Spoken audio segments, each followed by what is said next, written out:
Hi అండి. మొన్న వర్షానికి ముగ్గు బస్తా చూడండి ఎలా తడిసిపోయిందో. అది నేను బయటికి లాక్కొస్తుంటే మా పెద్దమ్ముండి నేను కూడా హెల్ప్ చేస్తానండి, కానీ ఆమె కూడా వచ్చి కొంచెం సహాయం చేసింది. నేను అది ఆరిపోసేటప్పుడు నన్ను ఒక క్వశ్చన్ వేసిందండి.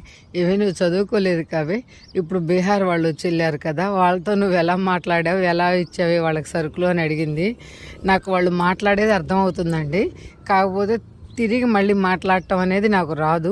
ఎందుకంటే నేను చదువుకోలేదు కాబట్టి నాకు హిందీ రాదు. హిందీయే కాదు, ఇంగ్లీష్ అయినా ఏదైనా నాకు రాదు. ఎవరైనా మాట్లాడేది అది నేను అర్థం చేసుకోగలను. ఎందుకంటే నా చదువు వచ్చేసి స్కూల్తోనే ఆగిపోయిందండి. హై స్కూల్ దాకా కూడా వెళ్ళలేదు. అప్పుడు ఇంట్లో పరిస్థితుల వల్ల నేను స్కూల్తోనే చదువు మానేయాల్సి వచ్చింది. నేను పెద్ద చదువుకోలేదు.